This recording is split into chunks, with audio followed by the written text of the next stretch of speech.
Hola a todos, ¿cómo están? Bienvenidos a su podcast. Esto no es una clase. Hola Úrsula, ¿cómo estás? Te saludo de manera directa, sin hacer preámbulos. Cada vez me estoy forzando a tratar de no hablar tanto y hacer unas intros grandes. Lo prometo y lo prometo, pero no se logra. Pero bueno, aquí estamos una vez más. ¿Qué hola? ¿Cómo estás? Hola Enrique, ¿qué tal? Buenas tardes. Aquí nada más de pelos necios, Pelos necios, dile a la gente por qué, porque algunos nos oyen por... porque estoy toda despeinada, con el pelo suelto, así, Ya. Yo de vivo floja. despeinado, así que no te... Pero no tienes el cabello largo, tienes esa ventaja. No. Pero aunque lo tuviese, yo creo que sería de una mujer o una persona o un hombre o como sea despeinado toda mi vida. Así como Pero yo. sí, me vale gorro. Y yo, la verdad es que yo no me fijo, o sea, a ver, cuando era chico, cuando era niño, sí veía yo que como que vete bien peinado a la escuela, te ponían limón, te pegaban chaya, te pegaban cosas en tu cabeza para que vayas bien untado, ¿no? Te ponían Wildro, te ponían, no había gel cuando yo era niño, ya después llegó el gel en la secundaria y se volvió una adicción para los mexicanos. Pero, pero la verdad es que fuera de eso yo ya no me fijo, ¿no? O sea, no me doy cuenta de, será porque ando entre puro antropólogo, entre puro científico, entre puro académico, que Puede ser. no sé, pero yo no me fijo en la gente despeinada, o sea, no. Pues sí, puede ser. Y yo siempre he andado despeinada desde niña. Mi mamá nunca fue como de preocuparse porque estuviéramos peinaditas, o sea, solo la cola que nos hacíamos literal y Sí. nosotras nos la hacíamos. Y ya. Y pues mi pelo es rebelde. Entonces, Y pues pasa un eso. poco como con la ropa, ¿no? Que por ejemplo yo, también de chico, pues el uniforme, llevarlo bien planchadito, bien lavadito y todo. Pero ya después, sobre todo cuando empecé a manejar, me di cuenta que de nada servía planchar mi camisa. Yo subía al carro y cuando bajaba parecía que habían sacado mi camisa de una botella. Sí, sí. Entonces, digo, a menos de que bajes algo de la, no sé, de donde estás lavando, o que tu ropa, no sé, qué tenga que pasar, pero normalmente si tú doblas una ropa bien, digamos que cumple con los estándares normales, contemporáneos, no tan arrugado, ¿no? O sea, si le Ok. das una buen doblez. Pero, no sé, son cosas como las que ya hace mucho tiempo, muchos años que no me fijo, pero bueno, no sé si toda la gente se fije o no de ese tipo de cosas, ¿no? Pues creo que mucha gente se sigue fijando. Tengo una anécdota sobre el planchado y todo eso. Hace unos meses eché a perder mi plancha con mis experimentos que yo hago. Entonces, en uno de esos experimentos estaba derritiendo cera de diferentes maneras y se me ocurrió derretir la cera y primero la derretí con una hoja encerada debajo para encerar una tela y salió perfecto. Y luego se me ocurrió, bueno, ahora lo voy a hacer directamente la plancha contra la cera que está sobre la tela. Fue la peor cosa que pude hacer porque la cera derretida se le metió a la plancha por los huequitos de agua y arruinó mi plancha. Wow. Y pues yo dije, bueno, puedo vivir sin la plancha, puedo vivir sin plancha, pues qué más, estamos en pandemia y no plancho. Y llegó un punto en que ya no pude más, hace como 15 días que ya, me tuve que comprar una plancha. O sea, pero primero que nada, planchabas, o sea, normalmente sí utilizabas la plancha para tu ropa. Pues ocasionalmente, pero tengo ropa que sí necesito planchar, o sea, Sí, hay, como, hay algunas que sí son y que como... sí uso, entonces era como que no había usado ropa porque no podía plancharla. Y además de eso, se me ocurrió poner esto en Facebook y una de mis tías me puso, pero claro que la Tu plancha es army de algo tías, tu indispensable. army, Ah, bueno, sí, Úrsula y su army. que las quiero mucho a todas mis tías. Besitos, mamá. Pero bueno, Diles que ajá, rolen el podcast, les voy a decir, diles les que lo voy a decir. rolan, ya que son un army, que se comporten Ajá. como tal. Saludos a las tías, no se molesten conmigo. Army son los grupos de fanáticos de los grupos de K-pop actuales, de música de Corea. Pero bueno, una de mis tías eso me dijo, es que la plancha es indispensable, claro que es muy importante y muy necesaria. Y me dio mucha risa, ¿no? Porque al final, ¿cómo es que vemos ciertos artículos que son muy necesarios y cuáles no? Y entre Claro. ellos, pues yo me di cuenta que sí necesito una plancha en mi casa. Sí, quizá de que dependa, pero yo hace siglos que no veo una plancha. Entonces, no sé a qué se deba. Como pueden ver, el capítulo de hoy, el episodio de hoy se trata sobre las planchas y los peines. Pues ríete, Úrsula, ríete con ganas Y a la los gente. electrodomésticos diversos. Electrodomésticos, peines y arrugas. No Exacto. estamos hablando de arrugas de la piel, lo sentimos mucho. Quienes necesiten un peeling o algo para la piel, pues, no sé, busquen un producto de belleza o de cosméticos. Nosotros vamos a hablar hoy exclusivamente de arrugas de la ropa nada más. Bueno, y del pelo, pues, para peinárselo, ¿no? Peinaditos. Exactamente, exactamente. No, ¿qué más quisiera yo poder aventarnos un día nos aventaremos un Pero sí se episodio puede, hablando, ¿no? porque Sí, hay sí, mucho sí. de qué Un hablar. día, un Eso. día nos podemos aventar exclusivamente uno de Del estos, sueño ¿no? del tener el Thermomix, por ejemplo. Ah, sí, el Thermomix, esta O cosa es sea, una después de que locura. ya tuviste la freidora de aire, que tanto tú como yo tenemos, lo siguiente que Sí. anhelas es el Thermomix, que Bueno, está no, carísimo. primero fue la freidora, luego Ujú. fue la freidora de aire, luego Ajá. aquí presumiéndole a la gente nuestros electrodomésticos. Luego compré el robot al que todavía no le termino de agarrar bien la onda, el que trapea y barre. Y ahora pues hay que ver, hay que esperar por el Thermomix, y ya, tener toda la Sí. casa inteligente para que ya Eh, Google se lleve todos nuestros datos. En mi caso, lo que sueño ahora es mi horno de convección, porque a mí me gusta mucho hacer pan y Ah, postres. ya. Entonces horneo uno pequeño Pero es como sería eléctrico. como el Thermomix, ¿no? O como la freidora para que. Ajá, a ese nivel está. Ah, De ok. hecho, ya lo he visto en Amazon, lo veo cada determinado tiempo ese horno, a ver, ay, este es el que quiero. Y ya, lo dejo en mi carrito. Y Sí, sí, algún sí. día le voy a dar clic y Yo comprar. sé que voy a caer ante la Thermomix, o sea, lo tengo claro. Nada más estoy esperando, pues me estoy haciendo un poco menso, pero yo sé que voy a comprar la Thermomix. Sí, Me encanta la freidora de aire. sí, número uno. Sí, sí, es brutal, es brutal. Bueno, el robot ya le agarraré la onda, el trapeador y al que trapea y barre. Pues bueno, vamos a entrar en materia. El episodio pasado estábamos hablando un poquito pues tocamos de ahí como de pasadita el tema aunque no lo dijimos, de la medicina alternativa, vamos a ponerle así, ¿no? No sé ni en qué rubro vaya, sé que hay como rubros, pero parece que es importante el tema de la medicina alternativa y algunas cuestiones que a mí me interesan en particular, como platicar contigo, porque tú tienes más información al respecto, pero un poco sí, poder nosotros distinguir qué es la medicina alternativa, si todo lo que hay natural entra dentro del rubro de lo alternativo, si es que entra dentro de lo alternativo, y hasta qué punto lo natural solo por ser natural es bueno. Esto ya lo hemos platicado en otra ocasión, la realidad es que no, hay que decirlo de una vez, que no todas las cosas por ser naturales son buenas, esa es una verdad, pero sí creo que es importante hablar de esto, más que nada enfocarlo a qué tanto ayuda como medicina preventiva. Yo tengo una anécdota que ya te he contado a ti y a mucha gente a quien puedo le hago esta historia, se la cuento, y es el caso de que mi papá, que no sé si lo dije en el podcast pasado, pero bueno, me la vuelvo a recetar. Mi papá, de niño, yo los recuerdos que tengo de mi infancia es de ver a mi papá todo el tiempo muriéndose de catarro, pero un catarro feroz, o sea, estoy hablando de mucha congestión nasal, o sea, era un baño de flemas él, mucho estornudo, mucha tos, de no poder dormir, de estarse ahogando por tener problemas respiratorios debido a ¿cómo se llama? Al asma, y combinado con alergias. Bueno, una cosa dramática. Yo veía a mi papá y de niño yo sentía mucha compasión por él. Y ya de grande, pues ya no era compasión nada más, sino ya era una preocupación, como que yo me desesperaba y quería hacer algo por él. Y él de pronto, pues siguiendo consejos de gente, empezó a consumir ajo, tal cual. Entonces, como el ajo es muy fuerte, él lo que hacía era que picaba en pedacitos el ajo, lo ponía en una cuchara con miel, la miel sin siquiera él pensar en que fuese a hacer otra cosa más que un lubricante para que pase rápido o de la manera menos tormentosa por la garganta, la lengua y la garganta, y se lo trague. Entonces, un año estuvo consumiendo todos los días, no me acuerdo si era más de una vez, pero seguro una vez al día, durante un año estuvo consumiendo ajo. A día de hoy, mi padre ha dejado de consumir ajo, o sea, esto tiene mucho, o sea, tiene, no sé, 10 años atrás.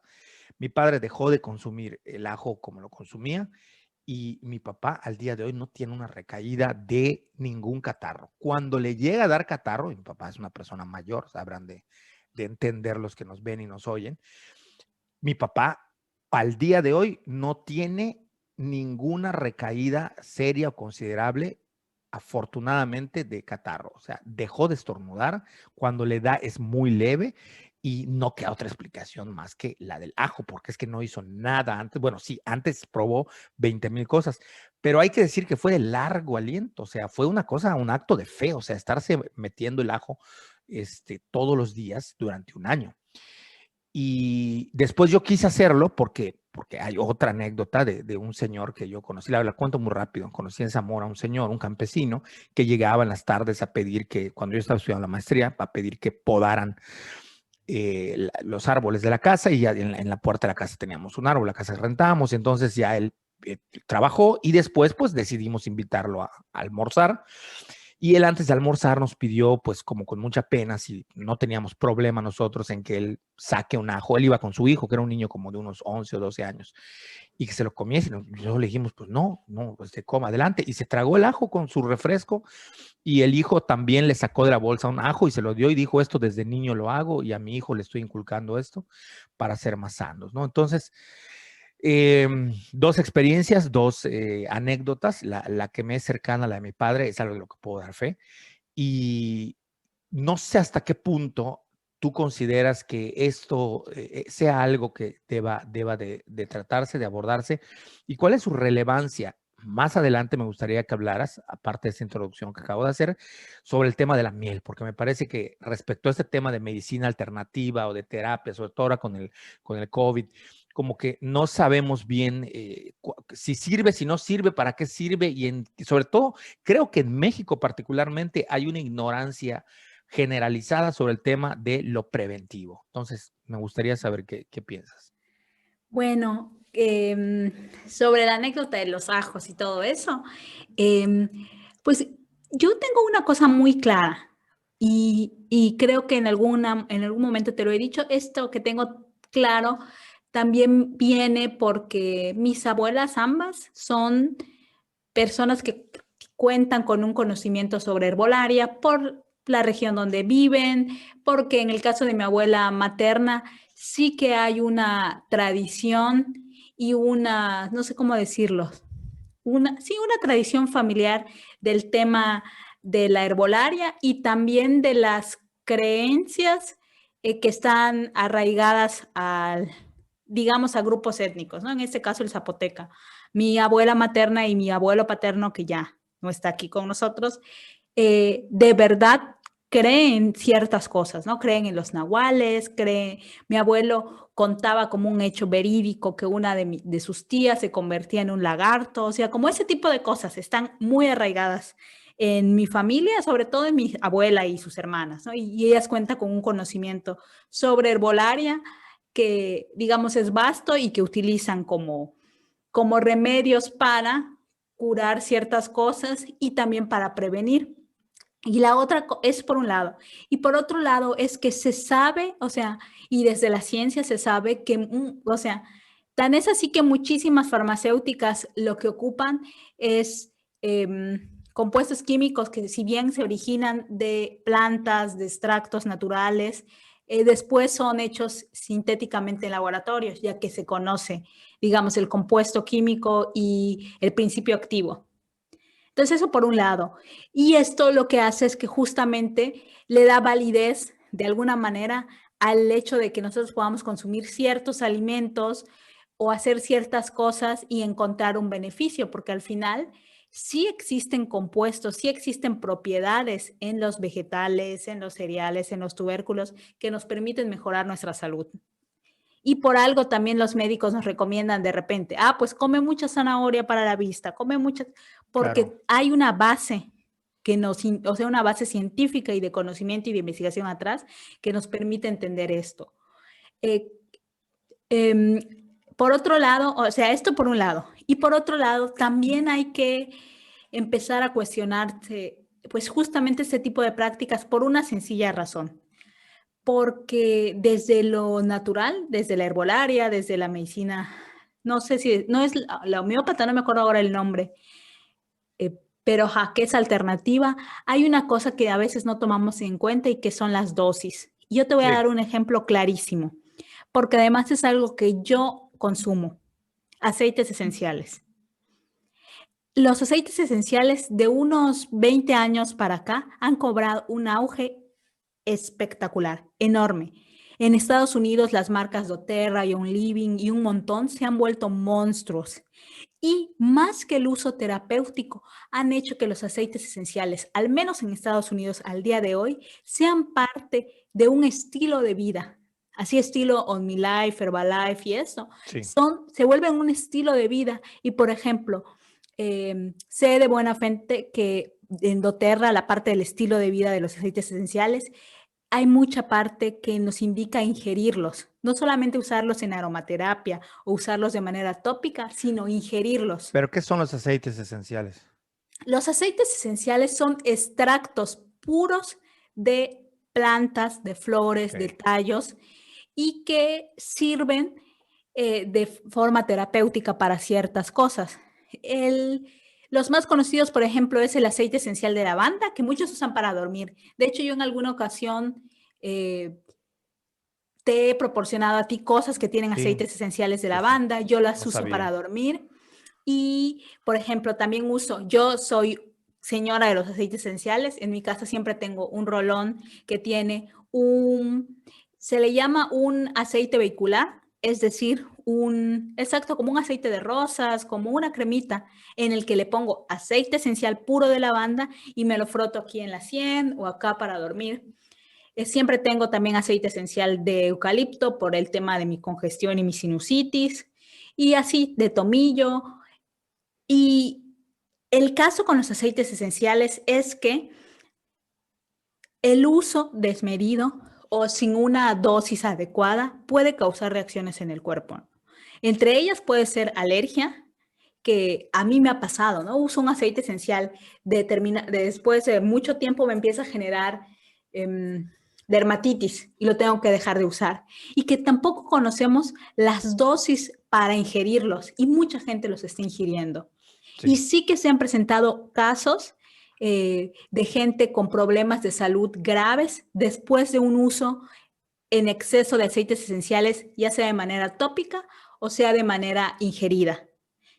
Y bueno, yo estoy hablando a grandes rasgos, hay un chorro de documentales y de trabajos que han justamente, y valga la redundancia, documentado esto. Si bien los aceites esenciales forman parte de esta medicina alternativa, porque en realidad sí que ofrecen y voy a repetir la palabra, alternativa para el bienestar, sobre todo para temas como de relajación, de cosas como congestión nasal, sí hay que ser muy cuidadosos, tanto de cómo lo usas como si además lo recomiendas y estás dentro de esta gran pirámide que es pensar en los aceites esenciales como un estilo de vida. Eso por un lado. Ah.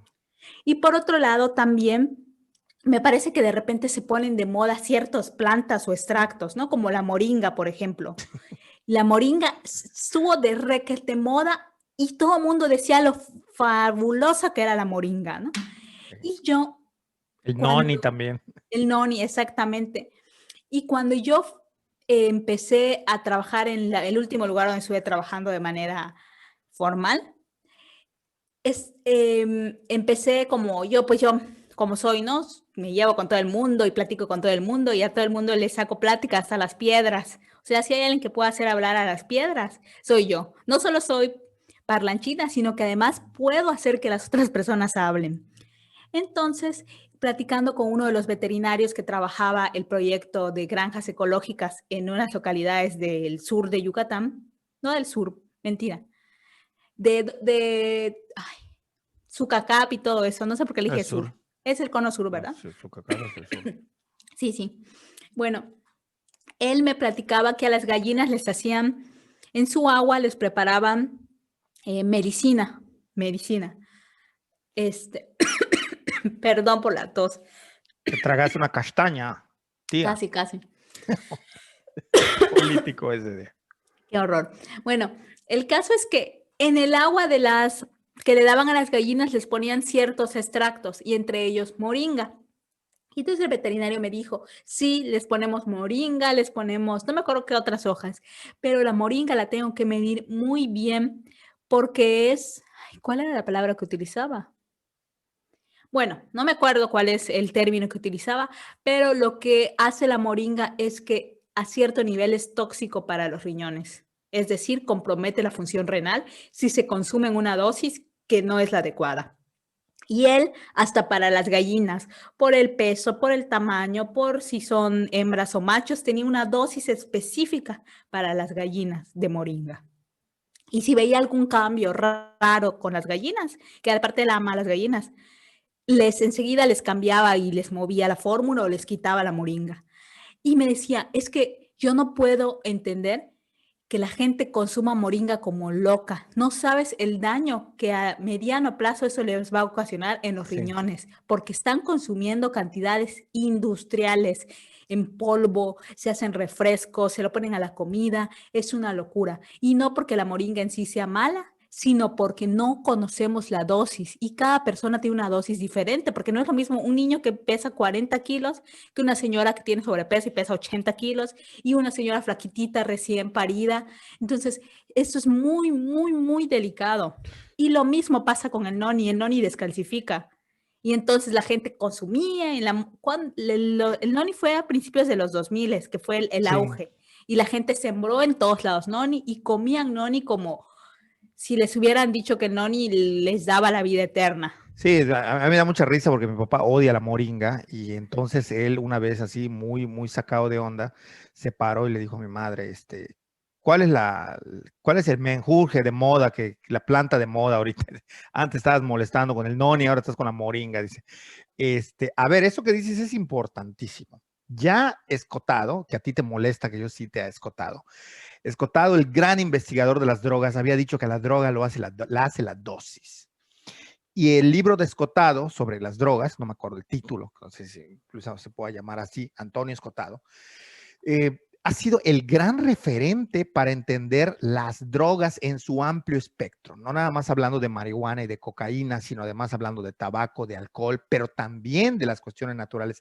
El libro es inmenso, como suele escribir él. Él hace investigaciones de décadas, o sea, sus textos son gordísimos, abarcan todo del origen, o sea, él no se contenta con hacer un estudio apenas, sino que hace un gran estudio. Entonces de ahí sácale una frase, de hecho la religión y incluso el Estado criticó mucho cuando salió este libro a Escotado, porque le decían que él estaba haciendo una apología de la droga y él decía que no, que todo lo contrario, que era necesario entender cómo funcionaba la droga, de dónde provenía y que todo era susceptible de poder entenderse como droga. Y él decía, es que todo pasa por la dosis. A la droga la hace la dosis. Si tú tienes la dosis adecuada, no lo voy a mencionar para que no se tome insinuación de que se consuma, pero X droga que ustedes quieran poner en dosis adecuadas, funciona, ¿no? Por ejemplo, el vino, por poner un ejemplo, ¿no? Contiene una gradación de alcohol bastante elevada, tanto que tú tomas vino, te tomas una copa de vino y estés donde estés, a los pocos minutos de haber ingerido el vino, empiezas a transpirar. ¿Por qué? Porque hace un efecto, muy, muy bueno en la sangre, o sea, te irriga el torrente sanguíneo. Pero claro, no te vas a tomar una botella de vino. E incluso dependiendo, a lo mejor una cucharadita le puedas dar a un niño, no lo sé, no estoy diciendo que lo hagan, no estoy dando ideas, pero creo que esto puede ayudar a que la gente entienda a qué nos estamos refiriendo. Lo mismo que tú decías, ¿no? Por ejemplo, la jamaica, que te deshincha, que te ayuda. Sí, pero todo diurético, por natural que sea el diurético, si lo usas en exceso, va a tener una repercusión en las vías urinarias, como eso que estás diciendo de la moringa. Entonces, eso es una cosa, ¿no? Entender que la dosis. Y lo otro, entender que mientras la medicina, porque muchos se pelean y dicen es que le están robando a las comunidades su conocimiento. Sí, hay especialistas, gente que se dedica a la herbolaria, que te dan la dosis, pero esta puede variar en sus componentes activos de una región a otra, de un clima a otro. ¿Por dónde? O sea, no es lo mismo una planta que cosechamos o que podemos cortar aquí en Yucatán, en el sur, que una que podemos cosechar en Chiapas u otra que podemos cosechar en Quintana Roo. O sea, eso hay que estudiarlo. Y el problema es que mientras no exista un enfoque desde la ciencia que estudie y analice las propiedades y las dosis, y esto se vuelva entonces sí en un objeto completo de investigación científica, pues no vamos a poder nosotros tener un control sobre ello. Y el peligro es que se manda a la gente a que como es natural y es bueno, entonces ve y embútete de cuánta planta y cuánta hierba y cuánto fruto veas. Y no es así. O sea, no funciona de esa manera. Pero sí me parece que en algunos casos, y ahí es donde entra el siguiente término, que es medicina tradicional. Es decir, aquí estamos acotando el hecho de que cuando apelamos a lo tradicional nos estamos refiriendo a una cultura, a una sociedad que tiene una cultura, y en esa cultura estas medicinas han pasado su eficacia, la dosis y manera de aplicarse de generación en generación. Y cuando hablamos de lo tradicional, tenemos que abrir el espectro no solamente a cuestiones que tienen que ver con plantas o cuestiones solamente naturales, sino también a medicamentos alópatas o a formas de entender. Porque eso de úntate Big Vaporub, que es un químico, un compuesto, y ponte debajo de una sábana y después te tomas una aspirina machacada y después te tomas todo eso que ha pasado de generación en generación, son conocimientos en los que no necesitas al médico, pero que ya se ha comprobado que tienen una eficacia. Es decir, que el espectro de lo que llamamos medicina tradicional es todo aquel conocimiento que a través del tiempo la gente ha ido manteniendo y ha ido depurando para transmitirlo de generación en generación y que tiene eficacia, ¿no? Entonces, me parece que también es importante como recalcar estos conceptos y estas ideas que a través del tiempo, por mecanismos complejos de socialización, se va entendiendo cómo se debe utilizar. Hay veces que se utilizan inclusive en combinación, ¿no? Alcohol con ¿cuál era la planta esta de la que descubrimos? ¿NIM? Bueno, no que descubrimos, que supimos que se utilizaba el NIM, que se compone con, un saludo a Lisbeth si nos oye, que se compone para ponértelo en la piel y que te quite piojos o cualquier otro animal que esté ahí sobre la piel, problemas de la piel con el alcohol, ¿no? Entonces tienes por una parte un componente que es el alcohol, creo que es destilado, ¿no? Luego, ¿cómo se llama? El alcohol que nos ponemos para las heridas. El alcohol desnaturalizado. Desnaturalizado, eso. Y tenemos la planta, ¿no? Bueno, entonces, como que ese tipo de cosas pasan a formar parte del conocimiento tradicional que se tiene, pero ahí estamos entrando a esta idea de lo tradicional, es decir, no nada más tradicional como comer tamales o comer puchero, no, sino lo tradicional como que es una tradición y algo que se va transmitiendo de generación en generaciones a través de la cultura y de la sociedad.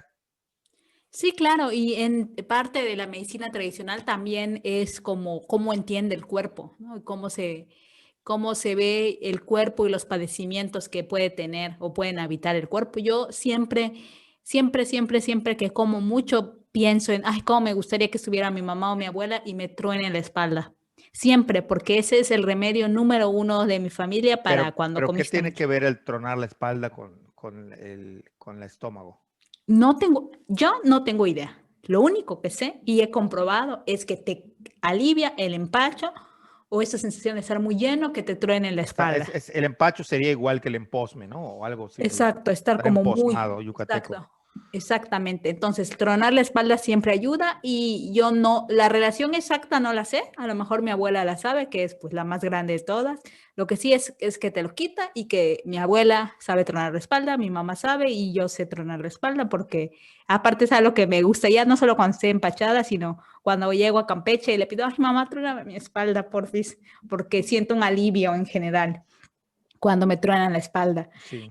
Y eso, ¿no? Las maniobras que se hacen con el cuerpo para mejorar dependiendo de ciertas cosas que podamos o no estar padeciendo en el momento.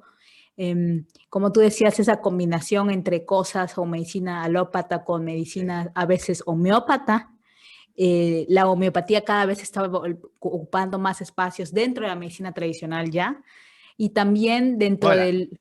la famosa Coca-Cola con limón para la diarrea, ¿no?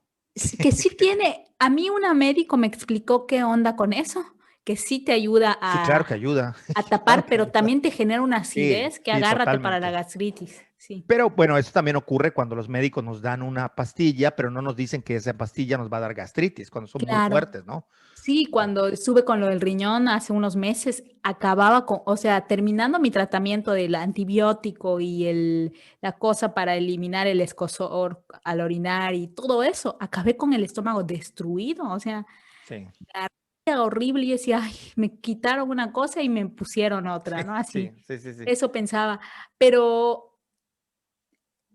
ya no sé qué estaba diciendo, o sea, ya no sé qué quería decirte sobre el tema, pero lo que sí es que justo, bueno, lo que te decía que la medicina homeópata, la homeopatía está ocupando cada vez más espacios dentro de la medicina tradicional, pero también dentro de ese espectro de cosas que buscamos cuando queremos bienestar. Y yo utilizo la palabra bienestar porque el concepto de salud, la definición de salud, tú sabes que a mí me hace mucho ruido porque me parece que es algo inalcanzable, la que se utiliza para definir salud. Ahí está el panadero Sí. para que me traiga mi pan. No, no es la ausencia de enfermedad. La ausencia de enfermedad, O no sea, esa es es la ausencia de definición, ¿no? enfermedad, es la ausencia de enfermedad y de un chorro de cosas. O sea, es como, y el equilibrio físico, mental, Sí, sí, espiritual sí, y sí, haz todo eso. yoga, Exacto, corre, es sé enorme. O sea, sé perfecto, sé sí, perfecto o en tu sea, para que palabra. tengas salud tienes que ser así. O sea, tener un equilibrio en todo. Y la verdad es que a mí me parece un poco complicado. O sea, decir que Pues es tengo una salud. utopía, es más que complicado, es una utopía O sea, no se absurda, me hace ¿no? alcanzable, no se me hace alcanzable. O Y sea, me tienes que ser gusta, Buda o Jesucristo o tener o ajá, ser Michael Phelps, o sea, pues, exacto, todo es, ser combinado los dos. sí, O sea, ser un superdeportista, no tener ningún padecimiento, pero además estar en un estado estado de zen, paz espiritual o algo así. Entonces sí. está complicado y me gusta más el término de bienestar, aunque también el tema del bienestar se presta muchísimo para el New Es que, Age. no, y a mí me suena también ahora a AMLO. programa político. No sé si Sí, AMLO, pero como a política. sí, eso Como es lo que no me solidaridad que gustó. empezó a sonar a Salinas de Gortari, ¿no? O sea, Sí, pero a mí me gusta, o sea, siempre me ha gustado la idea del bienestar sí, como un estado integral en el que, ajá, sí. te sientes bien y estás Sí, bien.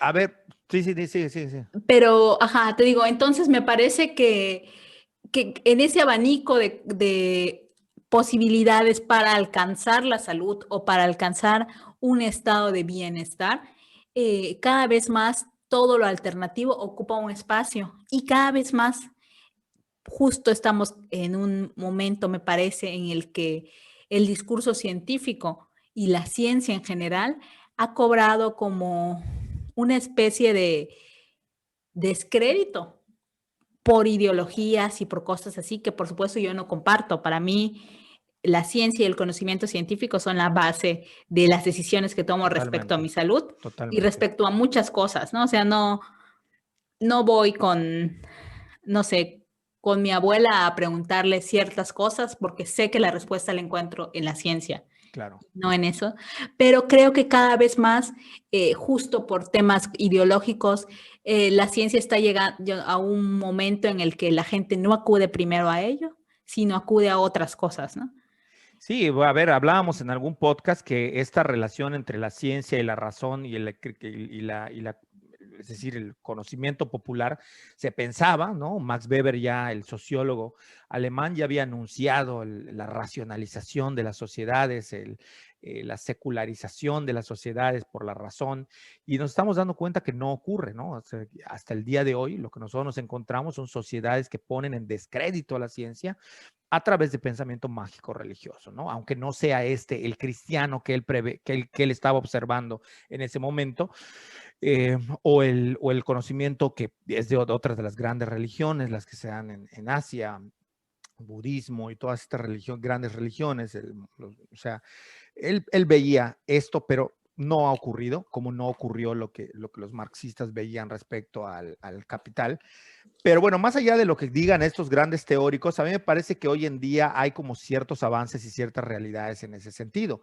Y una es de que estas medicinas tradicionales o estos conocimientos tradicionales sobre el curarse han servido como una forma que tenemos más, además de la medicina alópata, para acercarnos a este bienestar del cual tú hablas, sin estar necesariamente buscando este estado zen por un lado espiritual, pero por el otro lado también la salud física.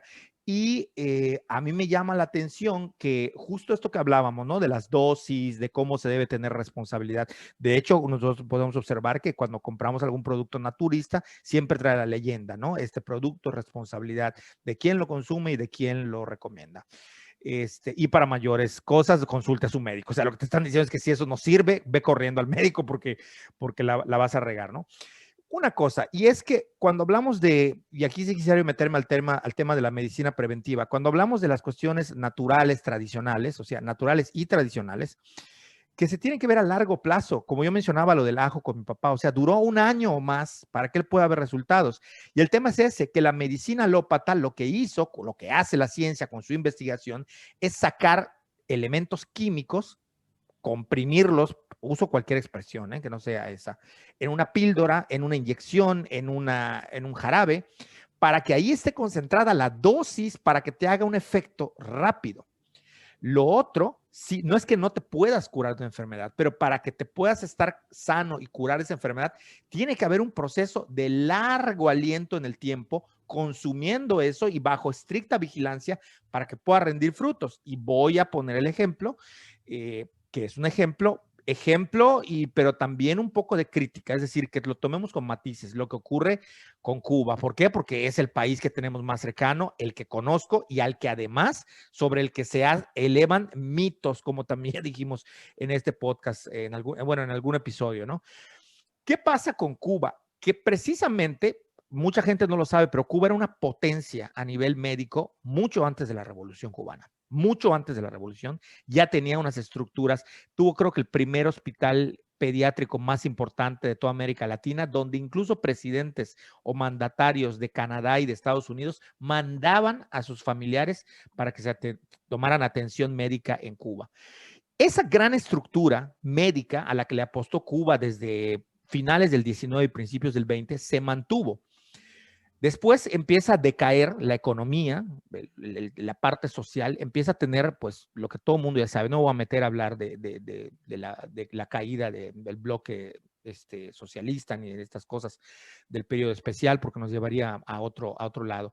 Pero digamos que de alguna manera Cuba empieza a tomar como medicina preventiva como algo muy serio y ahí se vuelven vanguardistas. Esta gran fila y estas generaciones de médicos que quedaron empezaron a tomar estas medidas preventivas. Y por poner un ejemplo de los que conozco porque he leído al respecto, una de las formas como efectivamente Cuba erradicó la desnutrición infantil fue con programas muy fuertes. Fuertes hablo de que casi era hacer que la gente lo haga obligadamente, que se amamante de manera sí o sí a sus hijos hasta edades, hasta que el niño ya de plano no pueda, o la mujer ya no pueda amamantar, ¿no?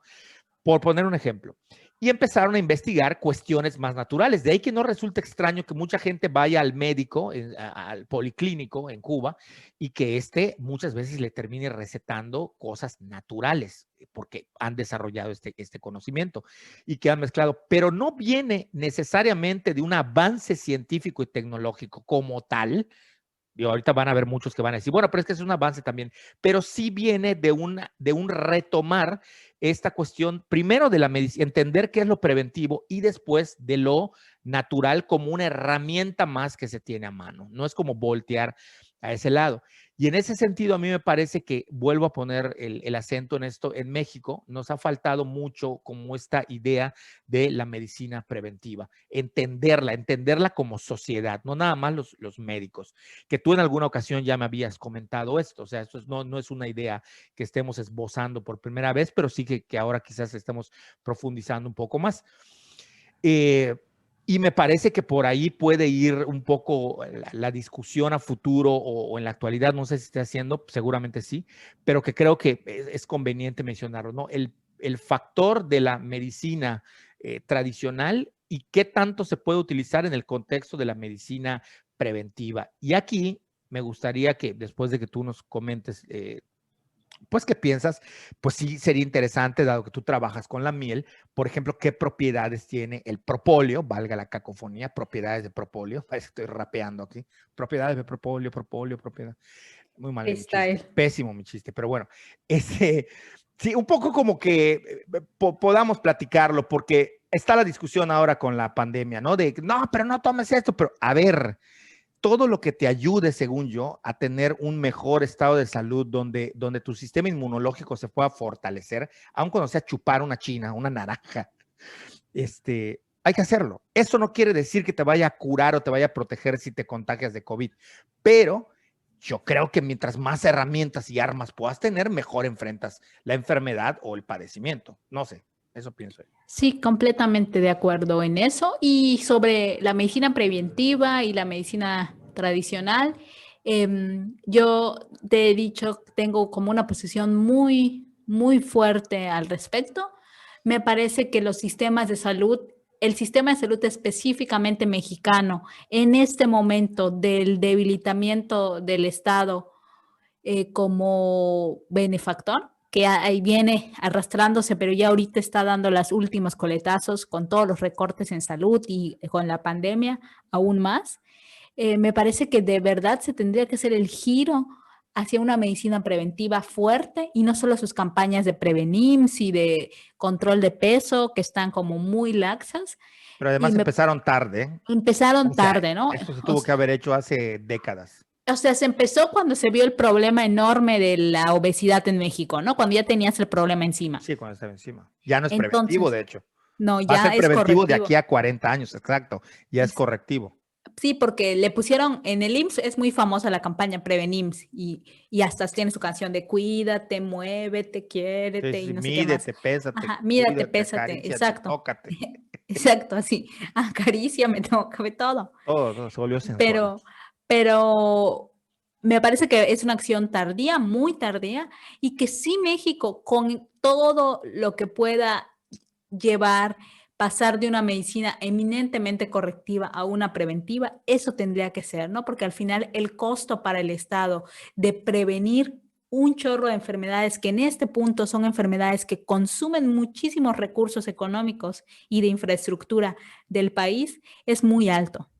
Sí, pero hay Entonces, que decirlo con todas sus letras. México, por décadas, nunca se preocupó por el rubro del sector salud que tiene que ver con medicina preventiva. El factor de solamente con las, prevención no se tomó. Sí, dime. o sea, medicina preventiva en el sector de salud era la vacunación. Eso Nada era más, medicina preventiva, nada más. nada más. Sí. Y creo que hay que hacer más cosas, ¿no? Y creo que tendría que, sobre todo con el tema de la pandemia, nos ha mostrado que la medicina preventiva más que nunca necesita Claro. ser En lugar de el estarle eje echando la central. culpa a la gente porque están gordos, o sea, toda la vida, Exactamente, ¿no? Cuando que si exactamente. tú tuvieses programas fuertes de prevención, es decir, la parte de prevención en el sistema de políticas de salud, eso ya hubiese hecho, ya hubiese tenido resultados mucho más eficaces para enfrentar no esta, las anteriores y las demás enfermedades que vengan. O sea, que no es como que pensar en corrijo lo que me viene de golpe. No, no, no, no, no. Atiéndelo con décadas de trabajo, ¿no? Por supuesto, y también sobre ese tema me llamó un montón la atención que la OMS hace 2 años, creo, 2 años, cambió los parámetros de los niveles aceptables de la presión arterial y bajó la presión alta, que creo que era 100, lo más 120, aceptable era ¿no? 120, lo bajó a 110 como pretenso. ¿Cómo se le llama? Hipertenso, prehipertensión Prehipertenso. anterior, a Prehipertenso. 110 ya. Y justo yo en esa época trabajaba con una médico y me platicó que esta era una acción de la OMS porque o sea, se habían dado cuenta que justamente si no existen como estos pequeños señalamientos, la gente se confía, ¿no? Y se los brinca. Entonces, por eso la razón de bajar el parámetro de prehipertensión arterial para que sea como un factor y que apunta a una medicina preventiva. Al final es como apuntarle a la medicina preventiva. Y lo mismo va a pasar con la diabetes, por eso ya se les llama prediabéticos, pero creo que tendría que ser más fuerte, sobre todo en países como México y países que están como en esa transición entre países subdesarrollados, pero que tienen una economía más o menos fuerte respecto a un montón. A mí me sorprende el nivel, o sea, el lugar que ocupa México en las economías del mundo y ver el desastre que hay en el Sí, sí, país. sí.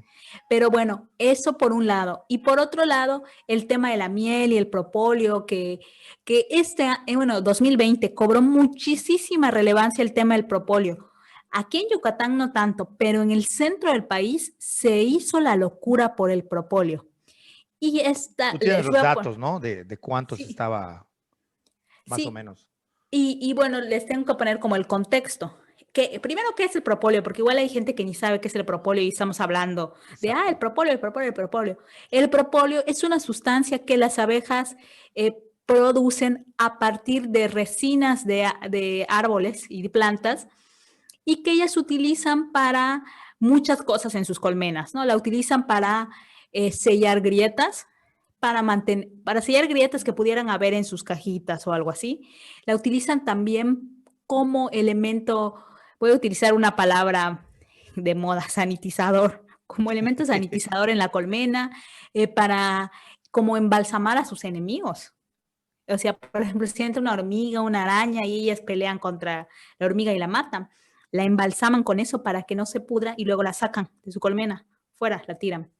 Entonces, Está esas son como brutal eso. O sea, primero la machacan a trancazos y luego la embalsaman y luego vámonos afuera. sí, para que no contamine, o sea, Sí, o porque sea que es embalsaman. como una cuestión de limpieza, ¿no? Dentro de su Sí, entorno. completamente. Es una sustancia que es aséptica Aséptica, eso que, es. y que sirve justo para eso en la colmena, para mantener el estado aséptico de la colmena.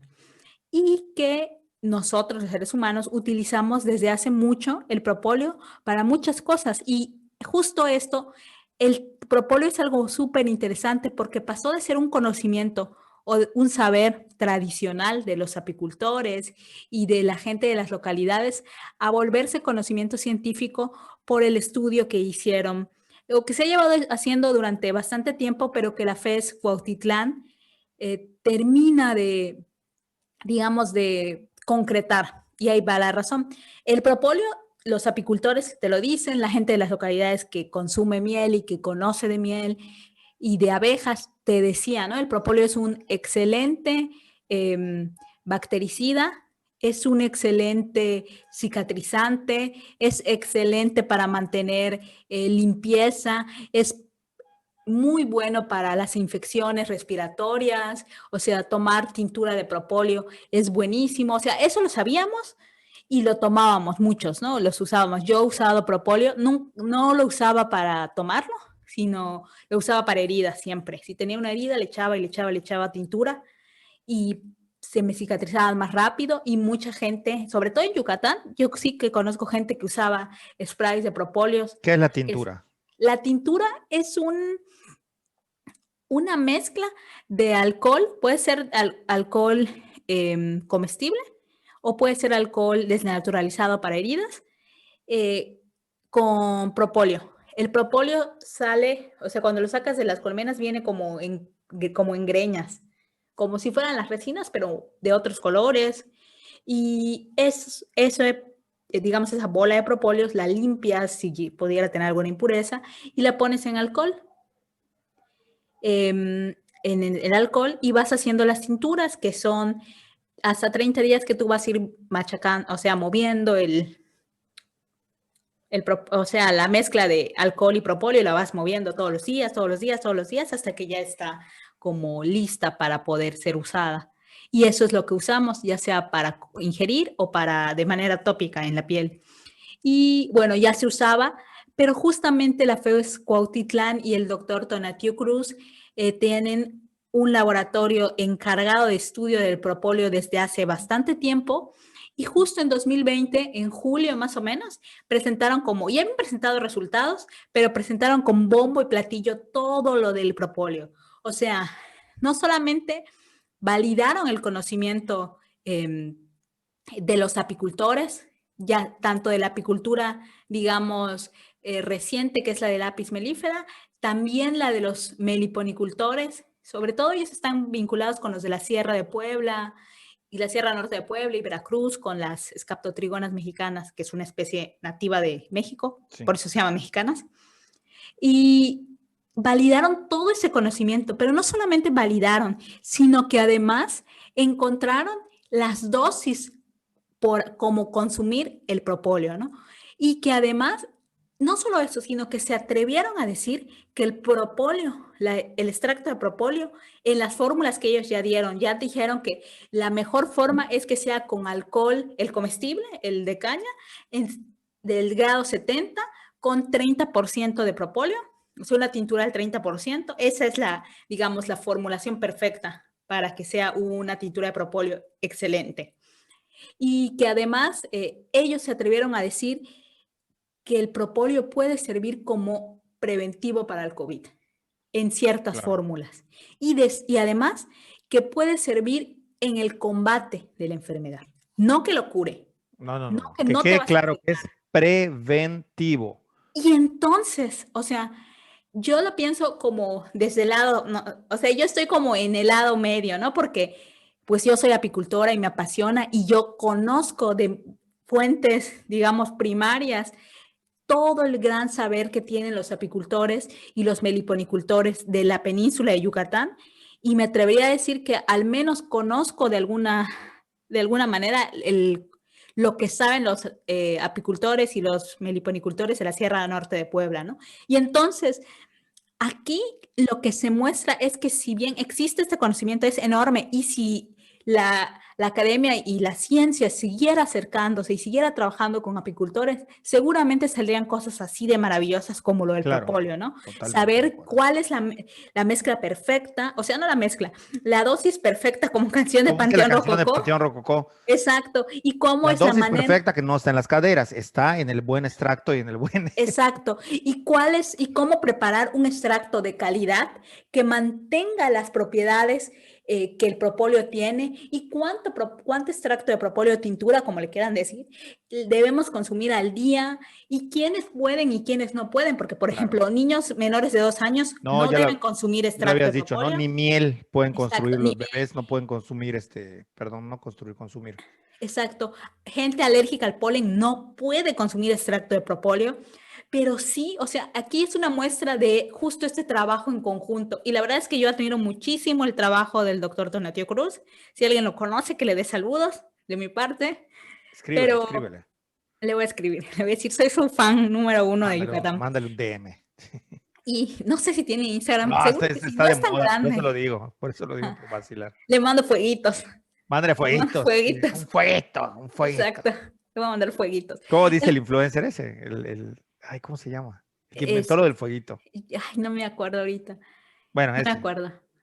Pero ajá, le voy a mandar fueguitos. un fueguito, un fueguito. Exacto. Jorge Lozano se llama, Jorge Jorge Lozano, ¿no? Lozano. Que dice, cuando aconseja, paréntesis, cuando aconseja, dice, mija, ¿te lo quieres ligar?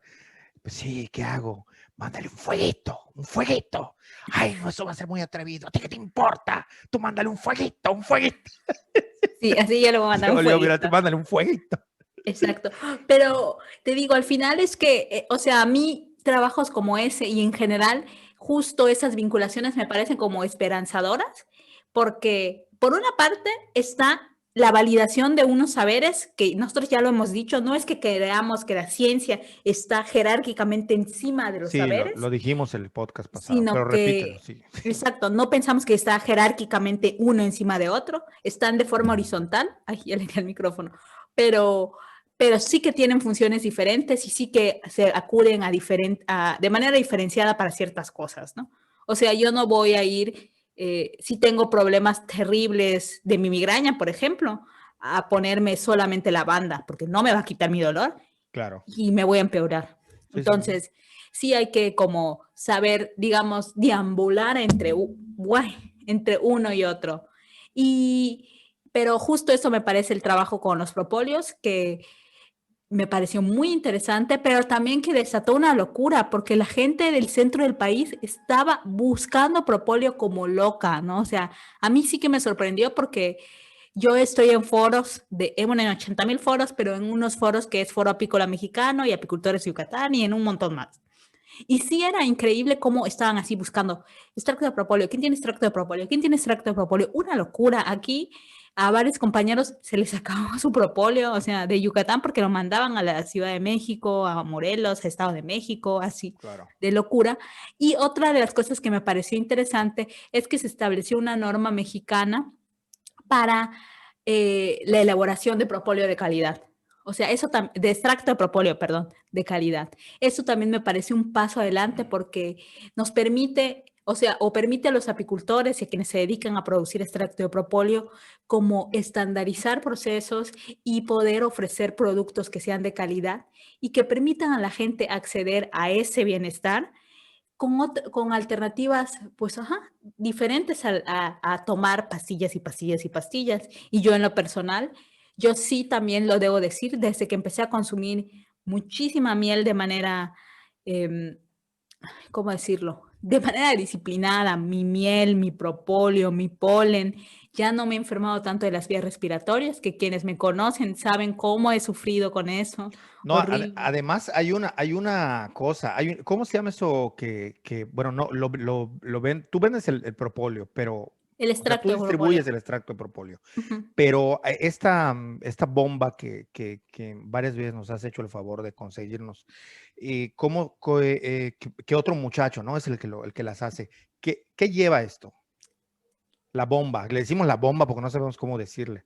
La bomba lleva miel, sobre todo miel, es Sí, o sea, es el 95% lleva extracto de propóleo, polen, jengibre, cebolla. porque eso sí que he comprobado, lo he comprobado con mi familia, que cuando te sientes mal o te empieza, o sea, cuando apenas sientas un malestar de garganta o de algo así, te tomas una cucharada de eso con limón y literalmente es una bomba. O sea, todas las veces durante la pandemia que hemos estado a punto de caer en un cuadro de catarro, si consumimos a tiempo esta miel con esto que acabas de describir, no nos entra catarro. O sea, eso sí, al menos para nosotros ha sido de verdad preventivo y funciona y no tarda 5 días tomándolo. No, no, no, con 1 o 2 dosis ya tienes para que no entre. Así lo hemos evitado, ¿no? Obviamente si ya te entró el catarro, pues bueno, ya no, bueno, tómalo, pero no, ya no te va a ayudar a prevenir, pero sí es importante, ¿no? Como irse informando e ir sabiendo este tipo de cosas y tenerlas a la mano. Por eso, porque ayudan y son preventivas, ¿no? Sobre todo cuando se consumen, como tú dices, con orden, de manera estricta, de manera disciplinada a largo plazo, ¿no?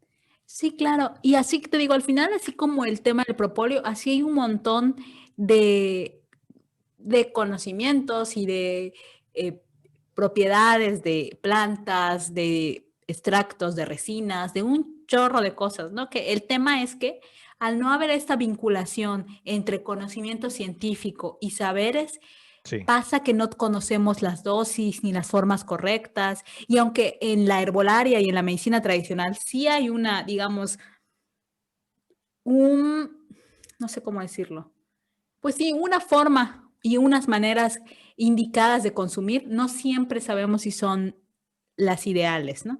exacto.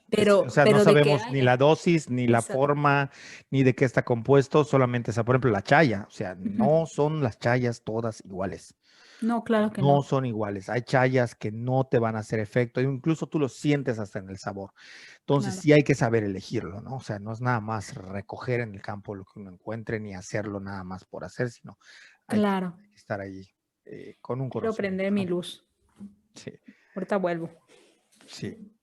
Sí, es un poco complicado este tema complicado en el sentido de que no complicado, es complejo, no es algo tan fácil como decir, bueno, pues ya tómate esto, ¿no? Machácate la cebolla y todo, o sea, no.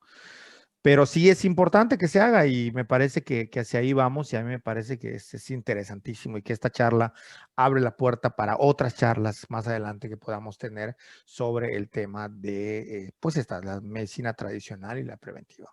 Sí, claro. Que al final yo sí quiero dejar como claro que no es un ataque a la medicina tradicional Para ni a nada. ningún otro método. Yo soy usuaria de medicina Yo tradicional, de también. medicina alternativa, de aceites esenciales. Soy la reina, tengo mis difusores, tengo un chorro de aceites y abres.